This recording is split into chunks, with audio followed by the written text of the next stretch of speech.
Malati fila dima bila jelen fololo ambe alamsa dio la jio kalo kletan na samba fla ni mukwan fla anga fa obisimla anga kuna foncha majam kankeneka ina fa albeshi cham lubu kenyo kombolo kolle biame na masala min ko to doere ayela ka fo jio kalo kletan temene samba fla ni mukwan fla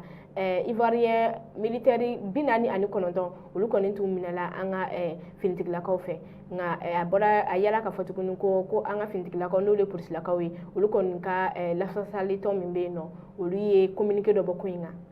elbeshi bismillah gata ka il faut ka malati fla baga bela jelen fo ni wati na comme nya fa tuko mina police ko la facilité do konni communiquer do konni bo mine ga kuma wali nga barsa yele ba fe ko ulu kera denka da fe kuina ibisega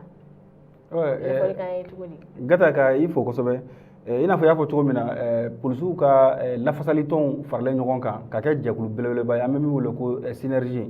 n'a bɛ taa Sénégal 13 ɲɔgɔn bɔɲɔgɔnko olu farala ɲɔgɔn kan ka jɛkuluba sigi polisi kɔnɔna walasa ka polisi lafasa ka baarakɛlaw ka hakɛ fɛnɛ ɲini donc n'a bɛ f'o ma ko synergie i b'a ye k'a fɔ k'u ye lase kɛ mais u ye lase kɛ pas parce que k'u kɛra dɛnkɛrɛfɛn ye mais i n'a fɔ lase in kɔnɔna la a bɛ fɔ cogo min na juillet kalo tile 10 u yɛrɛ y'a sɔrɔ u yɛrɛ kibaruya sɔrɔ k'a fɔ ko ivoirien ma 90 ivoirien ka finitigilaka ma 90 bɔɲɔgɔnko ko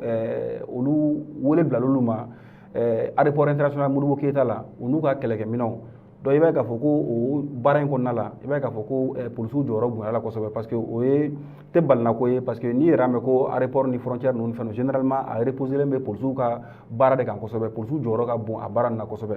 donc u y'o lase kɛ ka sɔrɔ ka yira k'a fɔ ko u bɛ foli ni bonyamasegin kɛ ka ɲɛsin Mali finitigilaka bɛɛ lajɛlen ma kɔɔri ma bɔ kɔɔri la les forces de défense et de sécurité ka bɛɛ lajɛlen fo kɛrɛnkɛrɛnnenya la polisi minnu ni olu bɛ baara kɛ fɛn min ye ka aéroport la ani minnu bɛ yen nɔ ka an ka frontière tɔw la kɔlɔsi maintenant sanfɛla fara dugumala kan donc kɛrɛnkɛrɛnnenya ka o polisiw fo en même temps u bɛ wele bila polisiw bɛɛ lajɛlen fɛnɛ ma k'a f'u ɲɛna k'a fɔ ko cɛsiri min bɛ senna nin waati in na ni u bɛ k'a kɛ walasa ka se ka jugu minnu bɛ ka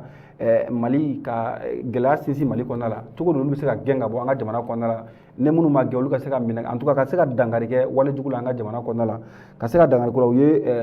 polisiw bɛɛ lajɛlen wele o ko la kosɛbɛ et en même temps ka polisiw fɛnɛ minnu bɛ frontière ninnu na ka an ka jamana donna n'a bɔdaw kɔlɔsi ka u wele k'a fɔ ko nin waati in na u k'u janto u yɛrɛ la kosɛbɛ u k'u janto u yɛrɛ la u ka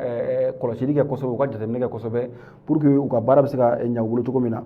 en même temps u y'a yira fɛnɛ k'a fɔ ko an ka transition frontière fanga ɲɛmɔgɔw ko u b'olu kɔ olu mana consigne minnu di o consigne fɛnɛ ka labato fɛnɛ polisiw fɛ donc bakurubara gata n bɛ se ka min fɔ polisiw ka lase min kɛra n'o ye communiqué ye ka kɛɲɛ ni le 10 juillet i b'a ye k'a fɔ ko waleya min kɛra an ka aéroport international Modibo Keita la n'o taara wolo ivoirien finitigilaka ma 49 minɛli la donc olu minɛli la maintenant i b'a ye k'a fɔ ko polisilakaw u ye nin communiqué de kɛ donc n y'a fɔ ka d'a kan u ma a communiqué ko parce que k'u kɛra dɛnkɛrɛfɛya ko la mais a baara kɔnɔna la lafasali tɔnw don tuma dɔ la ni min kɛra n'a ma ɲa u b'a essayer k'a dilan u ka kɔɔri kɔnɔna la ni min fɛnɛ kɛra maintenant k'a ɲana maintenant u b'a essayer fɛnɛ ka o fɛnɛ sankɔrɔta kosɛbɛ pour que mɔgɔ wɛrɛw ka se ka jarabi ka o baara ɲuman u fɛnɛ kɛ ka taga ka taa jamana ka intérêt sansi fɛ donc a porte parole yɛrɛ o ye Boubacar Arama sana chef don ale de ye u ka kuma lasela ye donc ale de y'a bolonɔ bila communiqué in na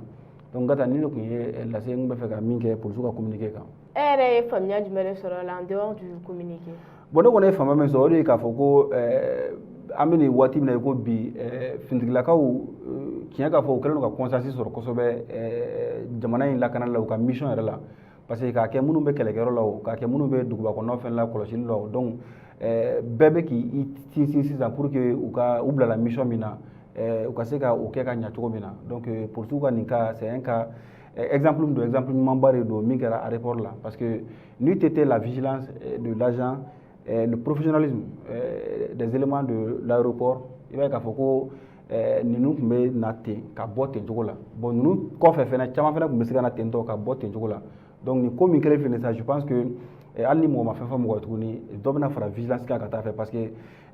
mɔgɔw tun bolo k'a fɔ ko duguma sira dɔrɔn de bɛ se ka kɛ tɛmɛ sira ye mais i b'a ye k'a fɔ ko sisan hali sanfɛ sira fɛnɛ n'o ye aéroport sira ninnu ye olu fɛnɛ bɛ se ka kɛ tɛmɛ sira ye nɔgɔya la donc gata bakuruba la n bɛ se ka min fɔ o de kɔni ye nin ye donc halisa ka foli la kuraya ka ɲɛsin an ka finitigilaka bɛɛ lajɛlen ma pompier fara surveillant de prison fara polisi fara sɔrɔdasi fara garde ka gendarmerie eaux et forêts ka bɛɛ lajɛlen fo nin waati in na fo ka taa se hali vigile fana ma parce que u fana ka baara bɛn n'o lakana ma donc lakanabaga ma bɔ lakanabaga la ka bɛɛ lajɛlen fo nin waati in na jamana bɛ gɛlɛya min kɔnɔna la a mago bɛ lakanabaga bɛɛ lajɛlen na bɛɛ ka se ka a se kɛ pour ka se ka dɔ caman bɔ jamana ka insécurité la ka bɛɛ lajɛlen fo faamuyali ko ɲuman o ka sɔrɔ an ka nin bi masala in kɔnɔ a b'a fɔ aw k'an bɛ a ɲɔgɔn tuma